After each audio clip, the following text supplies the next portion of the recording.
e mande para as pessoas, mande em grupos, amém? Hoje, nessa manhã, nós estamos aqui, eu e o pastor César, e nós queremos falar aqui nesta manhã, sobre reformas, né? Nós queremos falar sobre construir ou reformar, o que você está fazendo. Eu quero já desde antemão, pastor César, falar uma experiência que eu tive com Deus, e aí nós já entramos aqui, deixar o Espírito Santo aí falar com a gente, conforme Deus, ele aprove a Deus, né? Ouça, eu comecei a fazer uma reforma na minha casa, isso faz muitos anos, faz muito tempo aí, e quando a gente estava reformando ali, o pedreiro, ele tinha que construir mais algumas caixarias, e tinha aqueles pregos, até eu peguei esse prego, está lá em casa ainda, porque eu trouxe ele aqui para a igreja, eu ministrei sobre isso. E os pregos, pastor César, tudo, ele é torto, mas e vem com aquele arame. E eu fui tirando ali, só vou economizar um pouco, pelo menos nos pregos. Vou tirar esses arames aqui e eu vou desentortar esses pregos. Mas dava muito trabalho, porque arranhava os dedos, cortava. E eu disse, não, vou pegar só esses melhorzinhos aqui, fui jogando de lado aqueles que estavam todo enrolado e separando os melhores. O Espírito Santo foi e disse assim, por que você está jogando aquele fora? Tira aquele dali, porque ele tem a mesma serventia do outro. Aí Deus me levou em Lázaro. Você está entendendo? Lázaro saiu todo amarrado, todo enrolado, todo atado, cheio de ataduras, de faixa e amarrado. Ou seja, o Espírito Santo disse assim, ó, ele tem a mesma serventia, é só você desatar. Ou seja, que coisa tremenda, porque muitas vezes nós mesmos rotulamos algumas pessoas que a gente olha e acha que não tem conserto, porque são pessoas que estão vivendo uma vida toda enrolada, toda amarrada, e essas pessoas não sabem que nós somos templos do Espírito Santo de Deus. E aqui, pastor César, para nós falarmos aqui sobre isso aqui, em 1 de Coríntios, capítulo de número 3 e o versículo 16, diz assim, não sabeis que sois santuário, ou seja, sois templo, e que o Espírito de Deus habita em vós?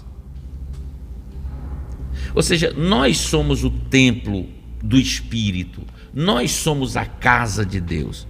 Agora, por que eu estou falando isso? Porque muitas vezes nós precisamos reformar nossa casa, pastor.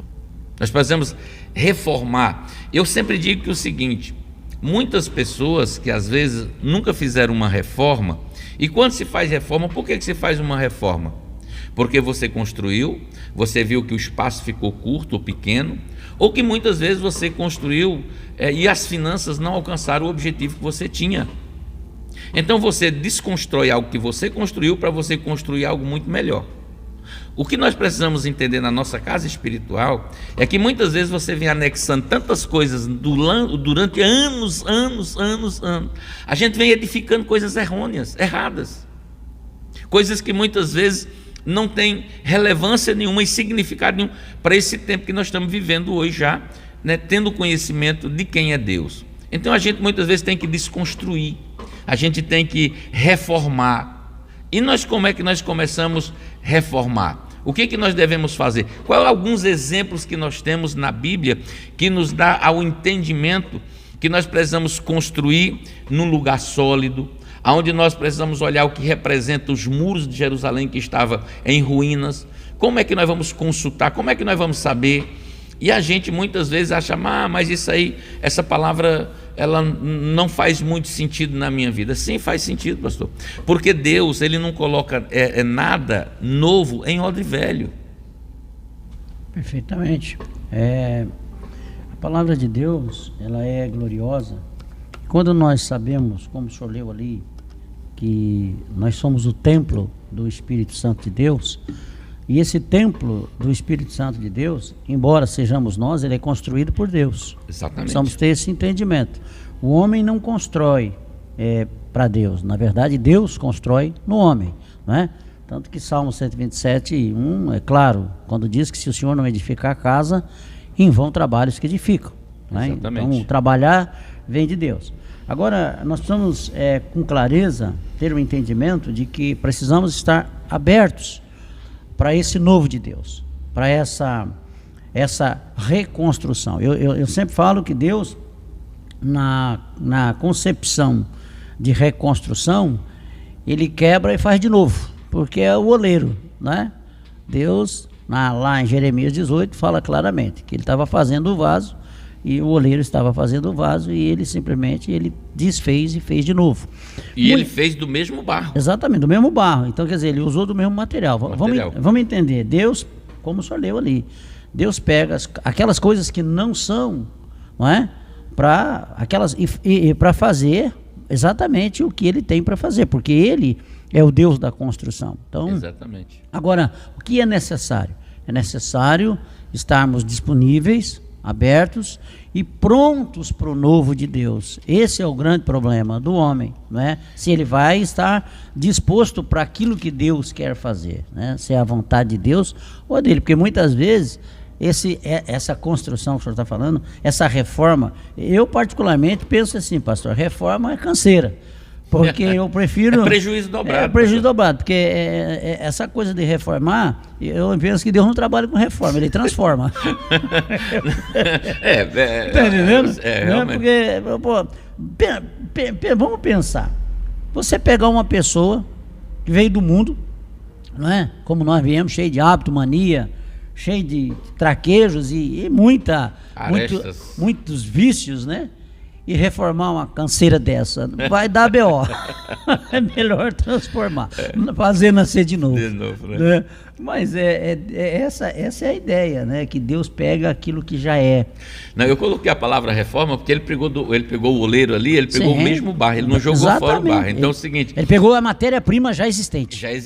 Né? Então, na realidade, ou seja, o quê? Construir ou reformar. E quando a gente fala de reforma, é uma realidade que eu quero abrir aqui entre aspas, é que você, além de você reformar aquilo que muitas vezes você não está gostando, você gera um prejuízo. Exatamente. Porque você vai perder aquilo que você investiu. Exatamente. Ou seja, muitas vezes a gente investe tanto tempo nosso fazendo a coisa errada para Deus, e na realidade, quando chega lá na frente, você diz, poxa, eu podia ter inovado. Exatamente. O que o senhor está falando é tão complexo, vamos entender assim, às vezes a pessoa, presta atenção, isso é questão de inteligência, glória a Deus pela direção do Espírito Santo, né? A pessoa, ela tem uma casa, tá, tudo bem, a casa dela, ela fez a casa, construiu aquela coisa toda, fez um grande investimento, né? E agora sobrou um dinheiro. O que é que ela faz? Ela nem precisa mexer na casa, mas ela vai lá e começa porque reforma é assim, você mexe numa coisa, aparece outra, e vai vindo, né? Você vai soltando o novelo ali, a linha vai desenrolando. Então, e pedreiro, eu aprendi uma coisa com o pedreiro. Um dia o pedreiro falou para mim, eu falei, por que você não falou quanto que ia custar? De fato e de verdade, você vem só no conta-gota, você vem me pedindo. Ele falou, porque se eu falasse a verdade, falasse tudo, o senhor nem começava. Então é coisa diabólica. Então vamos pensar uma coisa, a pessoa, ela constrói aquela casa, aí lá pelas tantas, e às vezes, pastor, essa reconstrução nem é necessária, por um vazio de coração. Vamos entender isso, vazio da alma. Mas a pessoa está sobrando dinheiro, e ela, não estou dizendo que não tem que fazer, mas ela começa a mexer em coisas que nem precisam. Aí ela chega à seguinte conclusão: com esse investimento que eu mexi nessa casa, eu teria feito outra. Exatamente. Entendeu? E se a gente trouxer isso para o espiritual, isso quer dizer o quê?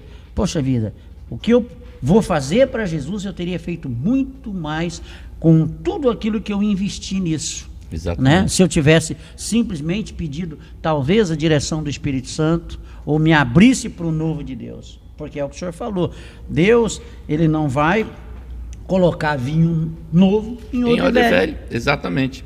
E quando a gente olha, por exemplo, pastor, vamos dar um exemplo aqui de Neemias, como é que nós fizemos para reformar a nossa casa espiritual? Como nós olhamos a palavra de Deus aqui em Neemias, ele nos dá algumas diretrizes aqui para a gente ter o entendimento, porque na realidade a palavra de Deus diz assim, olha só, Neemias capítulo de número 1, ele diz assim: as palavras de Neemias, filhos de Acalias, no mês de Quisleu, no ano 20º, estando eu na cidade de Suzã, veio Anani, um dos meus irmãos, com alguns de Judá.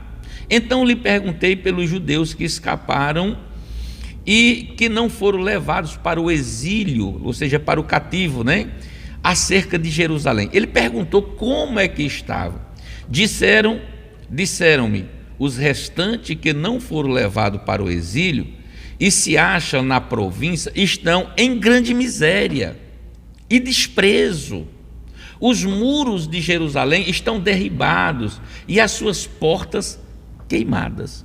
Então, primeiro ele quis saber como é que estava o estado, né? Porque muitas vezes, olha, pastor, leia aí, pastor, para mim. Deixa eu procurar aqui, pastor. Eu acho que é Isaías.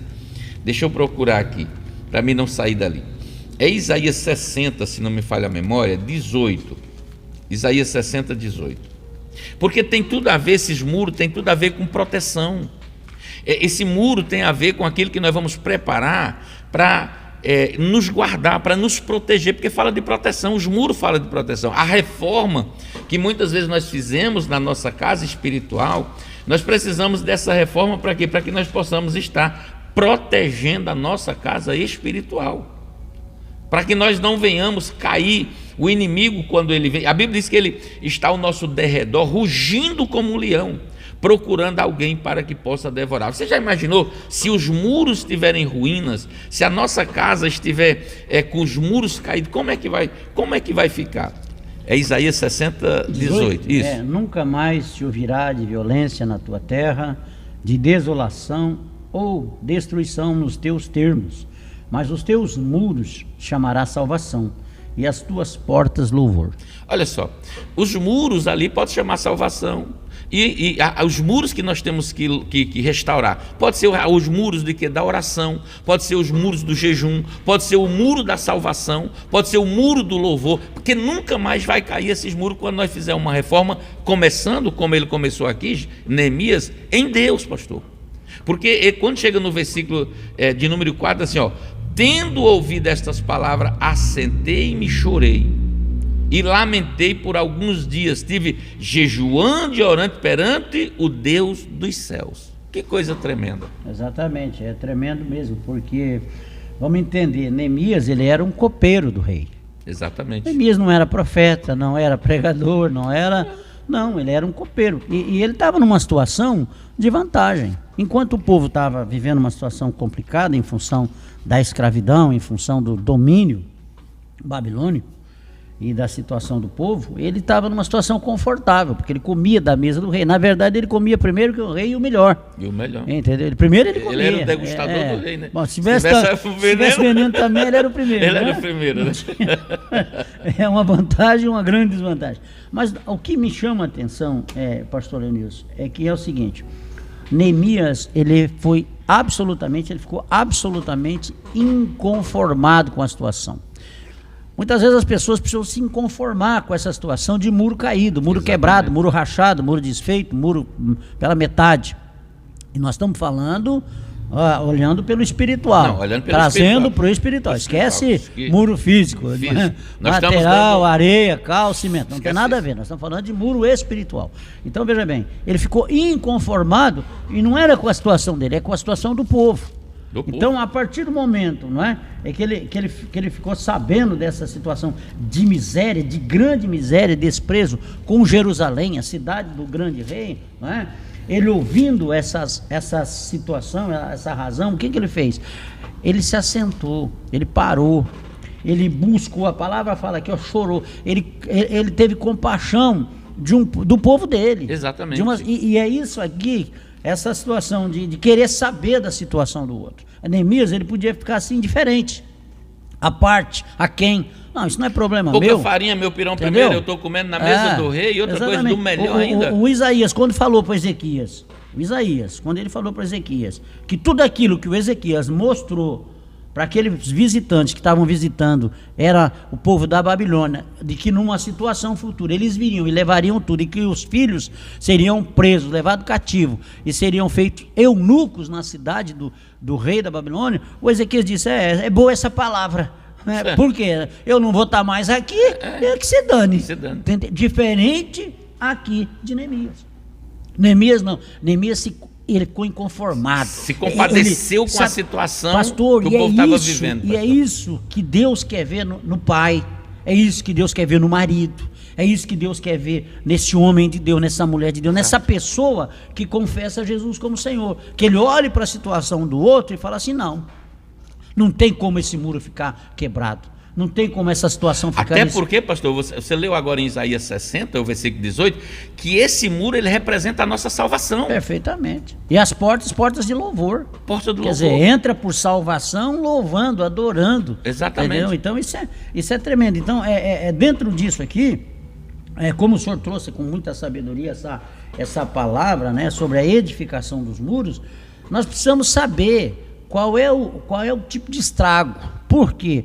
Porque o diabo ele não precisa quebrar o muro todo, ele precisa de uma brecha, simplesmente para poder adentrar. Porque por uma brecha, pastor, eu moro ali numa região que é assim, ó, é Mata Atlântica, né? E vira e mexe lá, e olha que eu mandei fazer um muro grande, mas vira e mexe, surge lá uma jararaquinha, uma coralzinha. A gente tem que andar assim vigilante, aquelas aranhas armadeiras, e o muro é alto. E não tem brecha. E mesmo sem ter brecha, o bicho vem. Agora você imagina tendo uma fenda. Né? Então, espiritualmente, essa fenda, nós precisamos pedir para o Espírito Santo de Deus para nos revelar. Porque mostrar, porque às vezes está oculto aos nossos olhos. Né? Para que ele dê luz aos nossos olhos e visão ao nosso entendimento, para a gente conseguir saber onde é que está, para sanar. De fato, e foi isso, exatamente isso, o que o Neemias fez. Ele começou como? Né? Jejuando e orando perante a Deus. A face de Deus. Para ter, ou seja, a direção de como ele ia agir diante dessa situação. Ou seja, o que nós precisamos entender, pastor, é justamente isso. Por isso que eu botei assim o tema, construir ou reformar. Porque se você está construindo e edificando e começando em Deus, toda construção, ela tem que começar em Deus para dar certo. Quando você muitas vezes começa uma reforma, é porque muitas vezes você começou sem orar, sem jejuar, e você fez aquilo no calor da emoção, no momento que... Entendeu? E muitas vezes nós fizemos algo... sem consentimento. Né? Exatamente. Então, esse camarada aqui, ele é uma das pessoas que ele começou orando e jejuando e sentindo, chorando, ele estava... passando, sentindo aquilo que os irmãos estavam sentindo. E ele sabia. De lamento, exatamente, de desespero, de desprezo, de desonra. Exatamente. E ele sabia que isso só estava acontecendo em função do pecado, em função de uma distância, de uma quebra de aliança que o povo teve com relação a Deus. Ele vai falar aqui. Por isso que o Espírito Santo é maravilhoso, né? Porque ele vai falar, ele vai exatamente ele vai se colocar aqui. Ele começou a jejuar e orar, e Deus começou a mostrar para ele o porquê, qual a razão daquela situação. E aí ele vai se colocar. Primeiro ele jejuou e orou para Deus mostrar. Agora ele vai jejuar e orar para colocar-se, para Deus mudar a história do povo. E Deus vai mudar a história desse povo como? Usando o próprio Neemias. O próprio Neemias. E ele diz aqui no versículo de número... o versículo número 5, ele diz, e disse: Senhor Deus dos céus, Deus é grande e temível, que guarda a aliança e a misericórdia para com aqueles que te amam e guarda os teus mandamentos. Esteja, pois, atento os teus ouvidos e os teus olhos abertos para escutarem a oração do teu servo que faço hoje na tua presença, de dia e de noite, pelos filhos de Israel, teus servos, e faço confissão pelos pecados dos filhos de Israel, a quais temos cometido contra ti, pois eu e a casa do meu pai pecamos contra ti. Olha só que coisa tremenda. A Bíblia diz que quem confessa para Deus, pastor, é perdoado. Quem confessa para os homens, né, é sarado. Aqui ele estava confessando diante de Deus, reconheceu que eles estavam vivendo aquela situação, ou seja, foram escravizados, levados para Babilônia. Por quê? Porque eles pecaram. Ou seja, eles abriram uma rotura no muro espiritual, para que eles estivessem colhendo isso ali. Eu sempre acredito, eu acredito muito, muitas pessoas dizem, mas aquele que está em Cristo é nova criatura, as coisas velhas se passaram e tudo se fez novo, né? Mas lá em Gálatas 3:13 diz que o Senhor, aquele que era maldito, enfim, vamos... Imagina aí. Não, pois é, mas aí esse é o problema, dizer assim, eu acredito aqui como, é a mesma coisa, vamos dar um exemplo aqui dos espias, Esse dia nós falamos sobre os espias aqui, 12, e não foi 12 homens qualquer, Príncipes, né? Foi príncipes, 12 príncipes. Não era cabeça de bagre. Não era cabeça, não. E ele estava o quê? Deus chamou Moisés e disse: manda eles olhar a terra, manda 12 príncipes, pessoas que têm um entendimento aguçado, líderes. E eles foram. E eles entraram na terra, eles viram a terra boa, a terra manava leite e mel, a terra era abençoada, a terra era uma terra que tinha gigante, mas o fruto da terra, um cacho de uva é para 2 homens tinham que levar um cacho de uva. Já pensou? Quando eles voltaram, 40 dias. 40 dias. Eles foram lá, viram a terra e tal. Quando eles chegaram, 10 deles fizeram o povo chorar, derreter o coração do povo. O povo entrar numa amargura, o povo começou a murmurar, querendo voltar para o Egito por causa de 10. Josué e Caleb rasgou as suas vestes e se colocou diante do povo. Deus pede para a gente rasgar o coração e não as vestes. Mas nesse momento ali eles rasgaram as vestes em sinal de humilhação por aquilo que eles tinham feito com o povo. E ele disse assim: eles são gigantes, mas assim como Deus tirou o amparo deles, e assim como nós vamos devorar o pão, nós devoramos também eles. Ou seja, aí Deus diz assim: olha, exceto Josué e Caleb, que tinham um espírito excelente, eles vão entrar na terra. Mas os outros 10, pastor César sabe o que aconteceu com os outros 10? Eles morreram. Eles foram... Você está entendendo? É porque é o que crerem, né? É Isso. o que creram, né? Eles creram. Veja bem, pastor, a palavra de Deus diz que, lá em Hebreus, fala claramente que todos receberam a palavra, mas Sim. que muitos não puderam entrar na terra porque a palavra não estava misturada com a fé. E justamente é isso que eu Por queria incredulidade. falar. Por incredulidade. Por quê? A palavra de Deus diz que eles morreram, esses 10 morreram, somente Josué e Caleb. E o Senhor fez um decreto ali punitivo para aquela geração. Toda aquela geração morreu. Toda aquela geração. E qual foi a punição dele? Por isso que eu estou falando, mas ele está confessando os pecados aqui do povo, porque o povo foi para a escravidão. Aí Deus disse assim: já visto que eles foram 40 dias para lá e vieram para olhar a terra, por cada dia, representando cada ano, eles vão ficar 40 anos no deserto. Um dia. Porque cada dia representa um ano. Ou seja, acabou para eles, né? E aí? É interessante isso que o senhor está falando, pastor, porque tanto no caso dos espias, como lá em Juízes, né? A gente sabe, se você meditar em Juízes, você vai ver que todas as vezes, eram os midianitas, era filisteu, eram os inimigos de Israel. Toda vez que o povo se afastava de Deus, os inimigos prevaleciam. Aí o povo clamava, ficava 8 anos clamando, às vezes 20 anos na mão de um, mais 15 na mão de outro, até que clamava. E quando clamava, Deus tinha misericórdia, vinha e mandava um juiz, mandava alguém lá para trazer o livramento. Então nós precisamos entender uma coisa: a palavra de Deus, essa palavra que você está recebendo, ela tem que estar misturada com a fé. Porque sem fé é impossível agradar a Deus. Nós temos que ter esse entendimento. E tratando aqui, não é, como o senhor falou, por que eles fizeram com que derretesse o coração do povo? Por que eles fizeram? Porque eles não olharam para aquilo que Deus falou, mas para aquilo que eles viram. Exatamente. Quantas pessoas estão vindo na igreja, pastor? Não por aquilo que, não pela palavra, porque creem, mas pelos sentidos. Porque que assim, eu não estou sentindo Deus. Deus em nenhum momento, eu não estou sentindo Deus no culto. Querido, Deus não age por sentimento, Ele age por fé.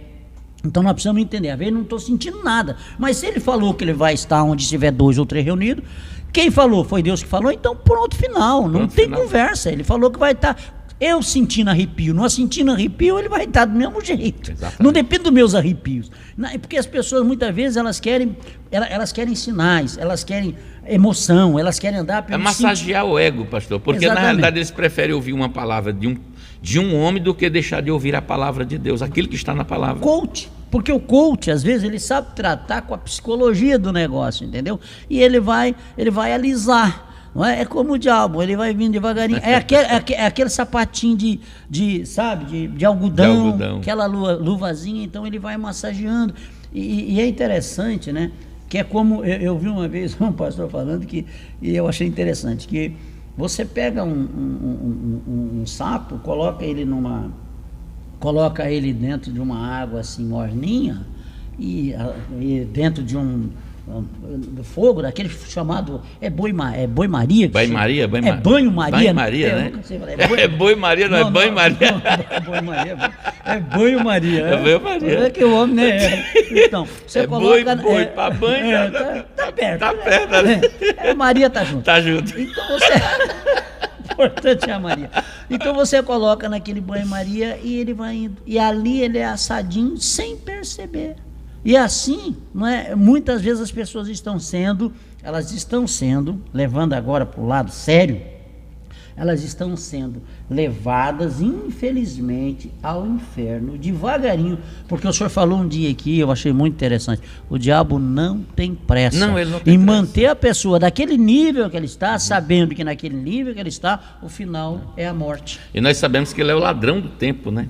Essa é a realidade. Está entendendo? Então isso é muito sério. E o Neemias aqui, voltando desse contexto, ele sabia o quê? Que houve pecado, o povo lá, assim, os espias derreteram o coração do povo, fez o povo morar, fez o povo chorar, fez o povo realmente se revoltar contra Deus. Meu Deus, vamos ser inteligentes.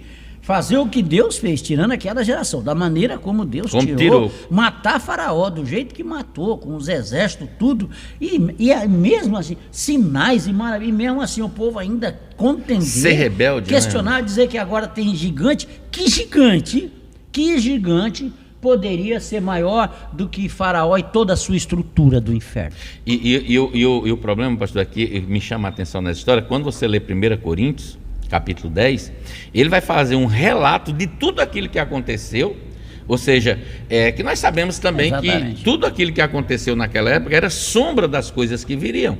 Como dizia aí um padre Santo Agostinho, ele disse que o Novo Testamento estava escondido no Velho, enquanto o Velho revelava o Novo.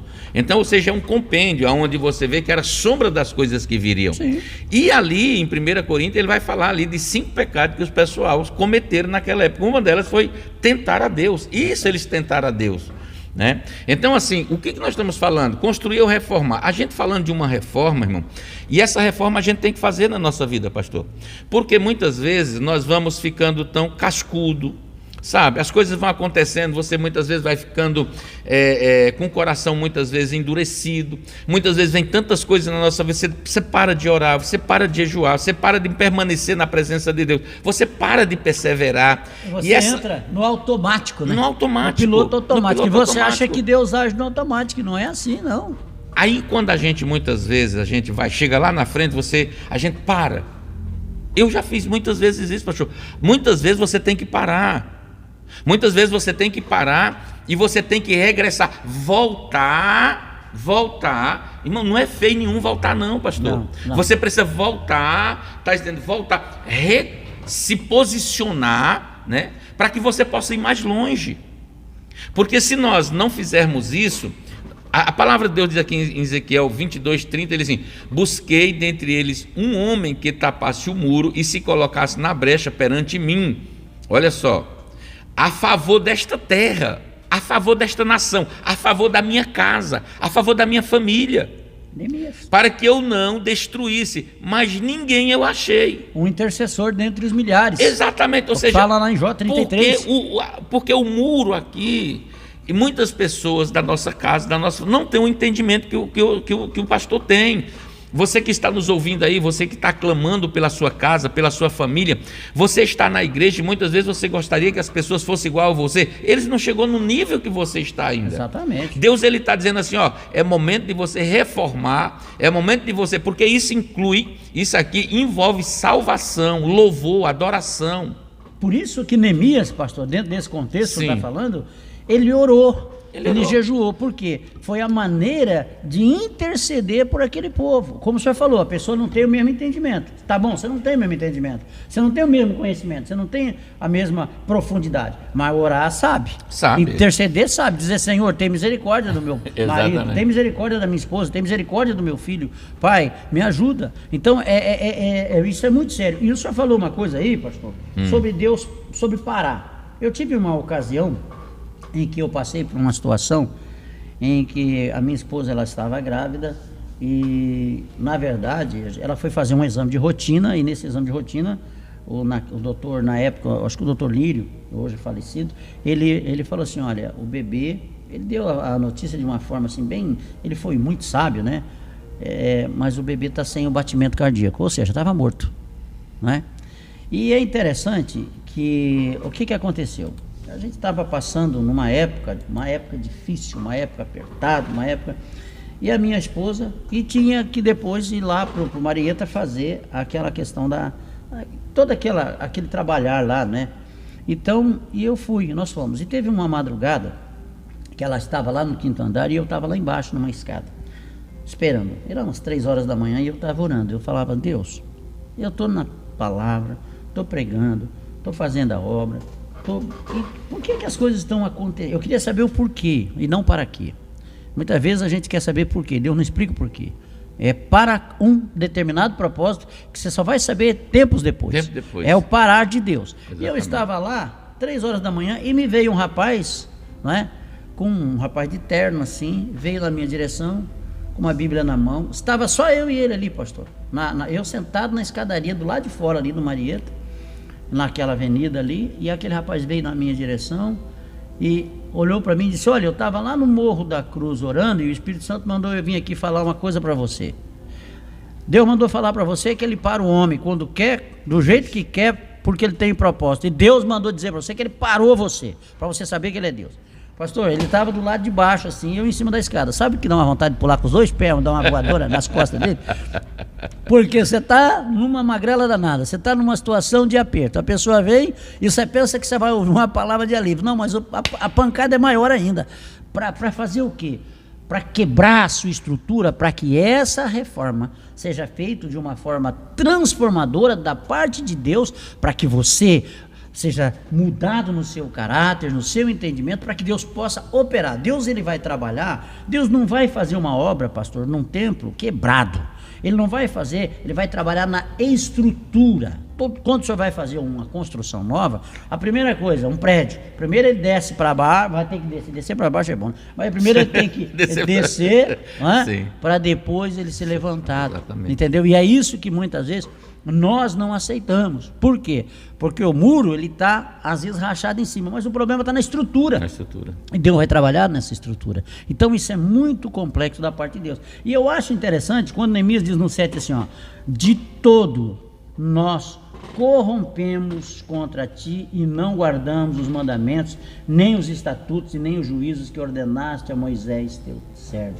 Olha a razão da situação que aquele povo estava passando. Simplesmente porque se apartaram dos mandamentos. É o que Deus... Engraçado que Deus, para Josué, Deus não falou para Josué, Deus não deu estratégia de guerra para Josué. A estratégia que Deus deu para Josué, para que ele fosse bem sucedido, é uma só. Medita na palavra de dia e de noite. Exatamente. E que você vai prosperar em todo o seu caminho. Então, quer dizer, ele falou assim, ó, você vai guerrear desse jeito, você vai guerrear daquele jeito, você vai comprar lança, não, ele não falou nada disso. Você quer ter vitória, ô Josué? Medita na palavra de dia e noite. E você vai ser bem sucedido. Glória a Deus. Então, olha só, é tremendo, pastor César, porque quando você, parece que abre um leque, você vai vendo assim, e a gente vê nitidamente o motivo pelos quais ele está confessando os pecados diante de Deus. Olha, porque nós deixamos a tua lei, realmente nós te abandonamos, nós realmente estamos, ou seja, é como muitas vezes o Senhor Jesus, por exemplo, para aquela mulher que era para ser apedrejada, o que foi que Jesus falou para ela? Cadê os teus acusadores? Onde é que eles estão? Ela olhou, não tinha ninguém. Vai embora, e eu também não te condeno, mas não peques mais. Ou seja, para que o teu último estado não seja pior do que o primeiro. Em várias situações ele falou isso. Então a gente olha como se fosse isso uma coisa que acontecesse lá no Velho Testamento. Não, ele vem, né, perpetuando. Ou seja, Deus, ele quer que a gente... A palavra de Deus, ela é atualíssima, né? É para hoje. Não, por isso que ele diz, Deus... o que me chamou a atenção, pastor César, é aqui em 1 Coríntios capítulo número 6... E o versículo número 19, nós lemos 3 e o 16. Mas o 19 ele diz assim... Fala sobre templo também. É isso. Ou seja, acaso não sabeis que o vosso corpo é santuário do Espírito Santo que está em vós, a qual tendes da parte de Deus, e que não sois de vós mesmo, porque fosse comprado por preço. Agora, pois, glorificai a Deus no vosso corpo, no vosso templo. Nós precisamos glorificar a Deus com o nosso corpo. Então isso é muito importante nós entendermos isso, porque se tiver alguma rachadura, se tiver alguma brecha, como é que nós vamos glorificar a Deus? Se nós não... por isso que eu digo que essas reformas nós precisamos parar e dizer assim, meu Deus, aonde eu estou errando? Senhor, aonde é que eu estou? Porque, pastor, eu entendo assim, ó. Eu gosto muito do Dr. Laí Ribeiro, porque o Dr. Laí Ribeiro é um especialista, um camarada da saúde, e ele disse que a gente tinha que ser como uma lâmpada dessa. É um mestre na saúde. É um mestre na saúde. Ele disse que a gente tinha que ser como uma lâmpada, porque ele disse assim, ó, a lâmpada de vez em quando ela começa, ela não começa só piscando, ela já vem... Então assim, eu acredito que quando a gente está em Deus, quando a gente está em Cristo Jesus, tem pessoas que não conseguem, ela está sempre no vale, está sempre no deserto, está sempre no vale, nunca dá nada certo, nunca, as coisas não prosperam, não acontecem, é uma vida toda, o que está acontecendo? Será que não tem alguma brecha? Se o inimigo não está entrando ali para deixar essa pessoa assim como estava aqui, ó, peraí, deixa eu ler aqui Neemias 2, Neemias 2, e o versículo de número 17, e disse assim, ó, então lhe disse, estás vendo a miséria em que estamos, Jerusalém assolada, e as suas portas queimadas, vinde pois e reedifiquemos os muros de Jerusalém, e deixamos de ser, ou seja, envergonhados, reprovados. Ou seja, por que ele está falando isso? Quantas pessoas muitas vezes estão sendo reprovadas, andando no âmbito de humilhação, né? As portas queimadas, assoladas. Você está entendendo? E isso que o senhor está falando, pastor, é o seguinte, essa reedificação não cabe a Deus. Presta bem atenção. Não, começa nele, mas... Não, começa nele, mas aqui ele coloca bem claro de quem é a responsabilidade. Sim. Porque muitas vezes a pessoa transfere para Deus. É o que o senhor falou. A minha vida não dá certo, eu estou no deserto, a culpa é de Deus, ou seja, é do diabo. Ele bota a culpa em quem ele quiser. Sim, exatamente. Mas nunca é dele. Nunca é dele. Entendeu? Aqui ele está falando assim, ó, vamos prestar atenção. Então lhes diz, bem vede vós a miséria em que estão. Ele está falando com o povo. Exatamente. Né? Que Jerusalém está assolada e as suas portas têm sido queimadas. Vinde, pois, e reedifiquemos o muro. Ou seja, nós precisamos tomar a iniciativa de consertar o que está errado. Porque tem coisa, pastor, que cabe a Deus, mas tem coisa que cabe a nós. Exatamente. Deus não vai fazer aquilo que me compete. Ele fez a parte dele. Exato. Agora a minha, ele me deu o livre-arbítrio para decidir fazer ou não. A palavra de Deus é clara quando ela diz, aquele que confessa o pecado e abandona, alcança a misericórdia. Então, mas então eu vou jogar tudo para Jesus? É o que o senhor falou de Gálatas. Porque nós, pela graça sois salvos, é dom de Deus e tal. Nós já fomos libertos da maldição. Sim, mas e agora? O pecado não jaz à sua porta, como Deus falou para Caim? Não cabe a ti dominá-lo, como ele disse a Caim? Não é? Então nós precisamos ter esse entendimento para não transferir, porque é muito fácil uma responsabilidade que cabe a mim para quem quer que seja, porque às vezes as pessoas são criteriosas com os outros. Você precisa ser chato com você, porque é fácil ser chato com os outros. O pastor Leonilson é isso, o pastor Leonilson é aquilo, o pastor Leonilson é aquilo outro, e eu? Eu preciso ser chato comigo. Se eu quero ser salvo, eu preciso ser chato comigo. Eu preciso ver onde é que eu estou errando. Exatamente. E não transferir a responsabilidade. Exatamente. E aqui é muito importante. O versículo de número 18, ele diz assim: e lhes declarei como a boa mão do meu Deus estivera comigo, e também as palavras que o rei me falara. Então disseram: dispomos-nos e edifiquemo-nos. Aqui fala de unidade. Exatamente. E fortaleceram as mãos para a obra. Isso aqui me lembra de 2 Crônicas 15, o versículo 7, quando Deus fala para Asa também: se vocês estiverem comigo, eu estarei com vocês. Se vocês me deixarem, eu deixarei vocês. Mas ele vai dizer: fortaleça a obra das vossas mãos, porque ela terá uma recompensa. Fala lá. E aqui Neemias está dizendo assim, porque ele estava diante de quem? Ele estava diante do rei, e ele pediu carta, e quando ele fala no versículo aqui: declarei com a boa mão do meu Deus estivera comigo, e também as palavras que o rei falara comigo. Aí ele diz: então disseram: disponhamos e edificamos, e fortaleceram as mãos para a boa pastor, aqui está dizendo a boa obra. Exatamente. É a boa obra. Na minha tradução está dizendo assim, ó, e esforçaram as suas mãos para o bem. Para o bem. Por quê? Porque até então estava para o mal. Por isso que o pau estava comendo do lado deles.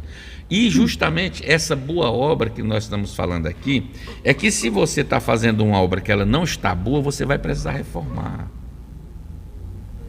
Se você está fazendo uma obra e essa obra... Vai dar problema na frente, né? Problema lá na frente. Problema para você também. Vai dar problema lá na frente. Problema lá na frente.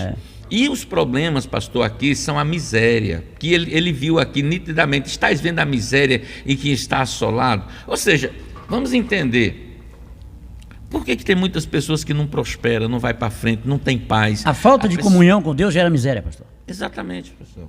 Essas brechas precisam ser fechadas, esses muros precisam ser levantados, esses muros precisam ser erguidos, são os muros que nos protegem, é o muro que é a nossa proteção, você está entendendo? Perfeitamente, perfeitamente. Então, quando nós levantamos os muros, vamos falar aqui de alguns muros, os muros da oração, os muros do jejum, os muros da perseverança, os muros da sonolência, da letargia, do despertar, os muros da fé, entendeu? Exatamente, e os muros de humilhação. Há momentos na vida da gente que você precisa se humilhar diante de Deus, não é? Para que Ele te levante diante do homem, porque é o que o senhor falou, se você se humilhar para Deus, você não vai precisar se humilhar para o homem. Agora, se você não se humilhar para Deus, o homem te humilha. Então essa é a questão, então nós precisamos ter esse entendimento. Então esses muros, são muros espirituais, eles precisam ser edificados em todo tempo e em todo lugar, todos os dias.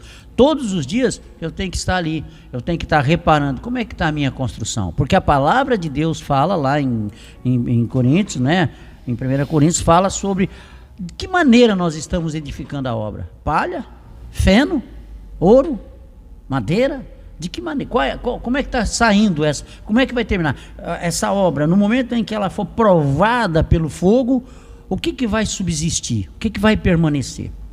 O que foi edificado, pastor, eu falei isso aqui, né?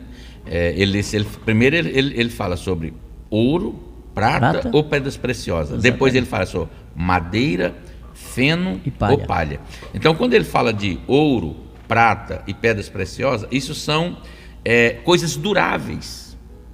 Coisas permanentes que resplandecem na eternidade. Exatamente. Ou são coisas momentâneas, como palha, madeira e feno, que vai ser provado pelo fogo e vai queimar, e aquilo ali é temporal.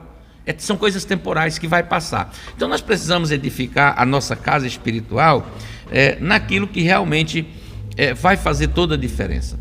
Eu estou vendo aqui o horário, já está quase no final, mas o que eu queria falar? Ontem eu ainda até falei, né?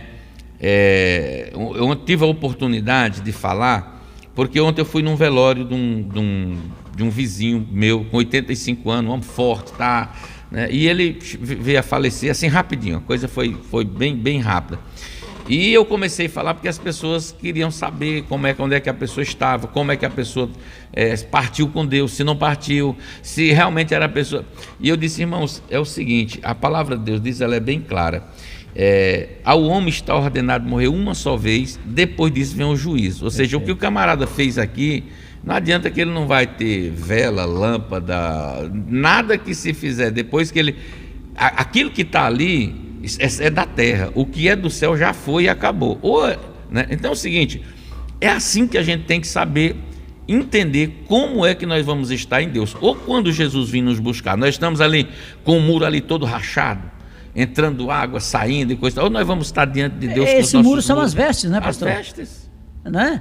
Então veja bem, como entender? O muro está falando de um fundamento, está falando de construção, como as vestes falam de construção. Exatamente. Não é? Como é que estão as vestes? Elas estão resplandecendo a glória de Cristo, elas estão alvas da justiça, não é? Elas estão realmente com as obras de justiça dos santos, porque as pessoas elas têm uma facilidade de questionar, contender, querer saber no momento do velório. Mas passou o velório, a vida continua, é a vida que segue. E aí, tá entendendo? Então, quer dizer, eles querem até saber, mas aquela coisa da curiosidade, né? Para saber mais ou menos como é que está o contribuinte, se ele foi para o céu ou não, né? É como às vezes as pessoas falam, tem coisa que eu acho interessante. O que o senhor está falando aqui é muito complexo, por quê? Muro, ele está falando aqui, nós vamos falar uma coisa aqui.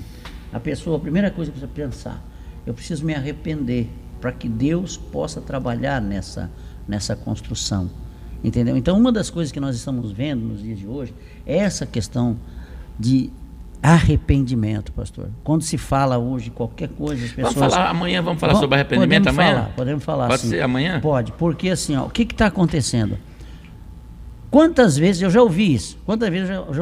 A pessoa, principalmente com famosos, né? Você ouviu, mas ele morreu. Não, ele está lá no andar de cima, com o cara lá no andar de cima. Olha a falta de respeito e de temor, né? Não sabe que, infelizmente, por esse motivo, ele está com o cara lá no andar de baixo. Se você não tiver, e se não se arrepender, não vai estar com o cara lá em cima, vai estar com o cara lá embaixo. Então nós precisamos tomar muito cuidado. Por quê? Porque, como o senhor falou, 85 anos foi o tempo que esse senhor teve para decidir com quem ele vai morar na eternidade. Então fechou os olhos, o memorial encerra ali. Exatamente. Nós precisamos entender, há um memorial, nós falamos ontem isso, sobre esse memorial diante de Deus que está sendo escrito, e que Jesus diz que até aquilo que nós pensamos, o que falamos em silêncio ou no oculto, vai ser revelado, porque está sendo escrito. Exatamente. Então, nós precisamos ter esse entendimento, porque é como nós já falamos, da sua alma, quem vai dar conta diante de Deus é você. Isso. E Isaías 60, versículo 18, ele fala duas coisas ali que me chamou a atenção quando eu li esse versículo, tá? Ele fala sobre os muros da salvação e os muros do louvor. Então, tudo que nós estamos fazendo aqui nessa terra e fazendo com o nosso corpo, isso aqui vai ter um resultado espiritual na eternidade. Entendeu, pastor? Porque nós precisamos fechar. Nós precisamos saber o que nós estamos construindo ou reformando, se é a boa obra que nós estamos fazendo. Nós temos muitas outras passagens, como por exemplo, Salmo 127. Se o Senhor não edificar a casa, em vão trabalha o que edifica. Em vão vigia a sentinela.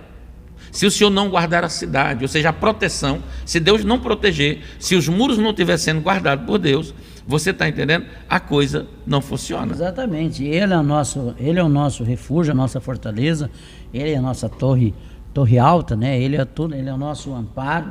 Então tudo vem do Senhor. Porém, ele nos concede essa condição, essa liberdade, esse livre-arbítrio para decidirmos, como o senhor acabou de falar, com que matéria-prima nós vamos trabalhar na reedificação do muro.